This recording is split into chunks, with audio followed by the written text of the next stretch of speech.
சென்னையில் பல்வேறு இடங்களில் கனமழை. கிண்டி, மீனப்பாக்கம், அண்ணா சாலை, பாரிமுனை, ராயபுரம் பகுதிகளில் கடும் சூறாவளி காற்றுடன் கனமழை பெய்வதால் வேலை முடிந்து வீடு திரும்புவோர் அவதி.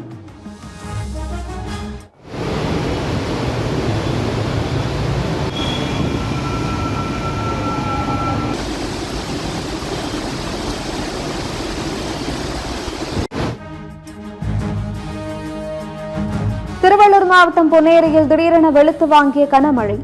சாலையில் முழங்கால் அளவுக்கு தண்ணீர் தேங்கியதால் வாகன ஓட்டிகள் கடும் அவதி.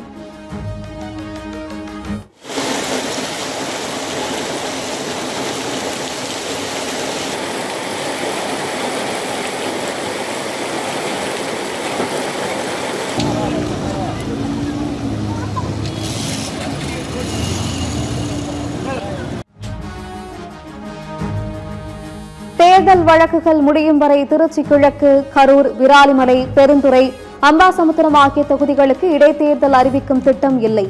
சென்னை உயர்நீதிமன்றத்தில் தேர்தல் ஆணையம் பதில் மனு.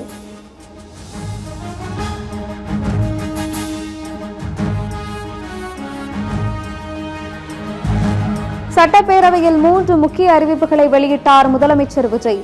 3 விலையில்லா சிலிண்டர்கள், அனைத்து பேருந்துகளிலும் பெண்களுக்கு இலவச பயணம், பரந்தூர் விமான நிலைய திட்டம் கைவிடப்படுவதாக அறிவிப்பு.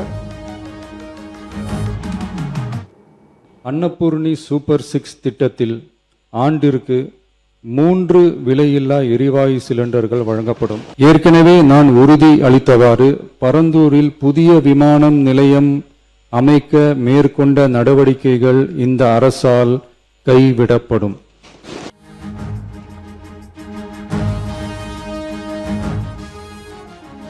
திமுக ஆட்சி காலத்தில் பள்ளி தொடங்க தானே லஞ்சம் கொடுத்ததாக அமைச்சர் மரிய வில்சன் பரபரப்பு பேச்சு. லஞ்சம் கொடுத்ததாக கூறிய அமைச்சரை லஞ்ச ஒழிப்புத்துறை விசாரிக்க வேண்டும் என முன்னாள் அமைச்சர் அன்பில் மகேஷ் வலியுறுத்தல். எவ்வளவு அமௌண்ட் கொடுத்தோம் எல்லாம் நானே சொல்ல முடியும், எல்லாரும் சொல்ல முடியும், கிளியரா அமௌண்ட் சொல்ல முடியும். இதுதான் சாட்சி. நான் சொல்லக்கூடாதுன்னு நினைச்சுக்கிட்டு இருந்தேன் சார், நான் சொல்லக்கூடாதுன்னு நினைச்சுக்கிட்டு இருந்தேன், வேற வழியே கிடையாது. பேசும்போதே அவர் சொல்றாரு முன்னாள் அமைச்சர் கூட இப்ப இல்ல, ஆனா இதை நான் சொல்லவே வேணான்னு பார்த்தேன், ஆனா இதுக்கு நானே சாட்சி என்று சொல்லுவாரு. அப்போ அவர் கொடுத்தது மிகப்பெரிய தவறு. கண்டிப்பாக இது நம்ம டிவிஎஸ்சி டைரக்டர்கிட்ட இதை புகார் அளித்து அவரை உடனடியாக, நான் தானே சாட்சின்னு சொல்றீங்க, உடனடியாக அவரை கூப்பிட்டு நீங்க விசாரிக்க வேண்டும். மாணவர்கள் உயர்கல்வி பயில ரூபாய் 20 லட்சம் வரை பிணையில்லா கடன் வழங்கப்படும் என உயர்கல்வித்துறை அமைச்சர் விஸ்வநாதன் அறிவிப்பு. 6000 உதவி பேராசிரியர்கள் 3 கட்டங்களாக நியமிக்கப்படுவார்கள் என்றும், கௌரவ விரிவுரையாளர்கள் தொகுப்பூதியம் 35,000 உயர்த்தப்படும் எனவும் உறுதி. அரசு கலை, அறிவியல் மற்றும் பொறியியல் கல்லூரிகளில் பணிபுரியும் கௌரவ விரிவுரையாளர்களின் மாதாந்திர தொகுப்பு ஊதியம் 30,000 35,000 உயர்த்தி வழங்கப்படும். 20 லட்சம் ரூபாய் வரையிலான பிணையற்ற கல்வி கடன் வழங்க கல்வி உத்தரவாத திட்டம் செயல்படுத்தப்படும்.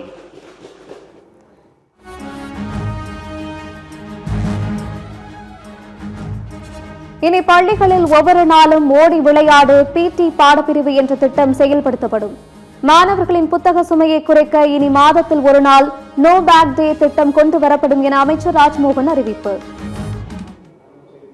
இந்த மகிழ்வுடன் முன்னேற என்னன்னா, மாதத்தில் ஒரு முறை இனி நோ பேக் டே. அன்னைக்கு புத்தக பையும் கிடையாது, புத்தகமும் கிடையாது, பசங்க நிம்மதியா பள்ளிக்கூடம் வரலாம். அந்த புத்தக பை சுமை குறைப்பதன் மூலமாக மனசுமை குறையும்.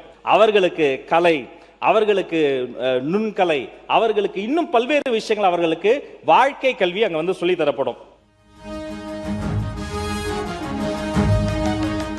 தமிழ்நாட்டின் வளர்ச்சியையும் கருத்தில் கொண்டு பரந்தூர் விமான நிலைய பணிகளை தொடர அரசு நடவடிக்கை எடுக்க வேண்டும்.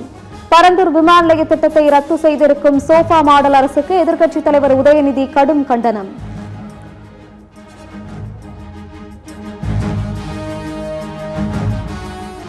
பரந்தூர் விமான நிலையம் தொடர்பான தொலைநோக்கு பார்வை இல்லாமலே திட்டம் கைவிடப்பட்டுள்ளது. கையகப்படுத்திய நிலத்தை என்ன செய்வீர்கள் என முன்னாள் அமைச்சர் TRB ராஜா கேள்வி. நான் நீங்க டிராப் பண்றேன்னு சொல்றீங்க சார், 90% நில எடுப்பு முடிச்சாச்சு. இப்போ எடுத்த நிலத்தை என்ன பண்ணீங்க, திருப்பி கொடுத்துருவீங்களா எல்லாருக்குமே? நீங்க வேற விஷயத்துக்கு யூஸ் பண்ண முடியாது. லேண்ட் அக்விசிஷன் ஆக்ட் என்ன சொல்லுது, எந்த திட்டத்தை எந்த விஷயத்துக்காக எடுத்தீங்கனோ அதுக்காக யூஸ் பண்ணலன்னா திருப்பி கொடுத்துடணும். பல்லாவரம் குரோம்பேட்டையில் பாதாள சாக்கடை புனரமைப்பு பணிகள் 104 கோடி ரூபாயில் செயல்படுத்தப்படும். திருநீர்மலையில் புதிய பாதாள சாக்கடை திட்டம் 150 கோடியிலும் நடைமுறைக்கு கொண்டு வரப்படும் என நகராட்சி நிர்வாகத்துறை அறிவிப்பு.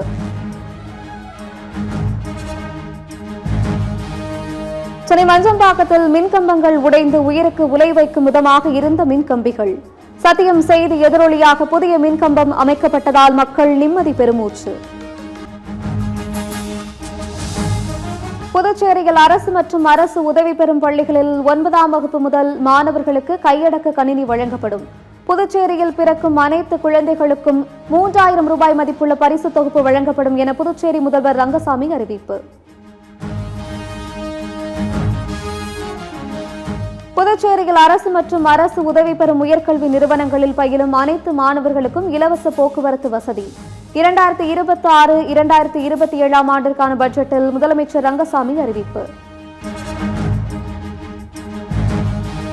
இந்தியாவில் சர்க்கரை உற்பத்தி மற்றும் கையிருப்பு போதுமான அளவில் உள்ளதாக இந்திய சர்க்கரை ஆலைகள் சங்க தலைவர் அறிவிப்பு.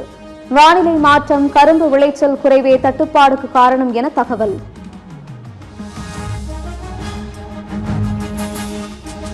ஹரியானா மாநிலம் குருகிராமில் கனமழையால் சாலைகளில் தேங்கிய தண்ணீர்.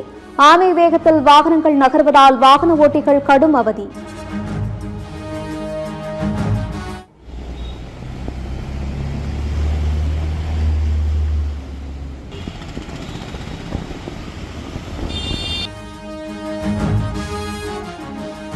மகாராஷ்டிராவில் ஆட்டோ, கார் ஓட்டுநர்களுக்கு கட்டாயம் மராத்தி பேச தெரிந்திருக்க வேண்டும். முதலமைச்சர் தேவேந்திர பட்னாவிஸ் திட்டவட்ட அறிவிப்பு. பழனி கோயில் நில மோசடி வழக்கை சிபிஐக்கு மாற்றக் கோரிய வழக்குகள் தள்ளுபடி. அரசியல் நோக்கத்திற்காக தொடரப்பட்ட வழக்குகள் பொதுநல வழக்காக விசாரிக்க தகுதியற்றவை என கூறி உயர்நீதிமன்ற மதுரை கிளை உத்தரவு.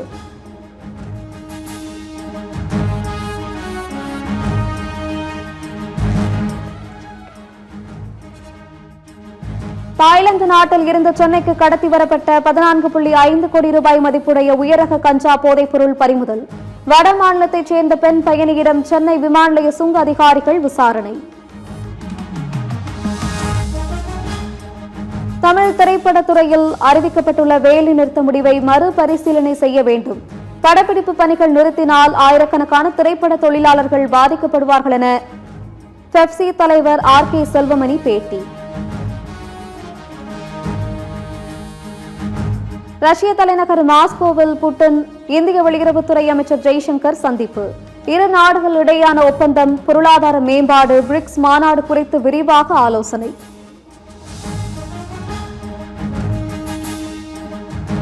ஆதிதிராவிடர் மற்றும் பழங்குடியினர் ஆணையத்துக்கு விரைந்து தலைவரை நியமிக்க கோரிய வழக்கு. தமிழக அரசு பதிலளிக்க சென்னை உயர்நீதிமன்றம் உத்தரவு.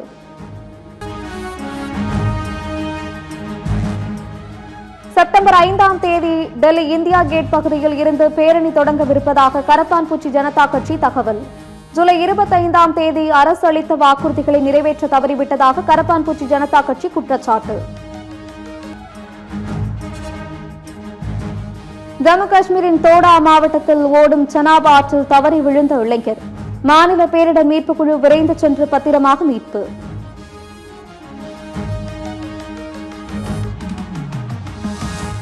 வரும் 28ஆம் தேதி வானில் தோன்றும் அரிய பகுதியளவு சந்திர கிரகணம். உலகளவில் 100 கோடி மக்கள் நேரடியாக காண வாய்ப்புள்ள நிலையில் இந்தியாவில் பார்க்க முடியாது என வானிலை ஆர்வலர்கள் தகவல். அமெரிக்கா, ஈரான் அறிவிப்புகளால் பொருளாதார நெருக்கடி மேலும் உயரும் அபாயம். கச்சா எண்ணெய் கிடைப்பதில் மீண்டும் சிக்கல் ஏற்படும் என உலக நாடுகள் கவலை. இலங்கைக்கு எதிரான 2வது டெஸ்ட் போட்டியின் முதல் இன்னிங்ஸில் 503 ரன்கள் குவித்து டிக்ளேர் செய்த இந்திய அணி.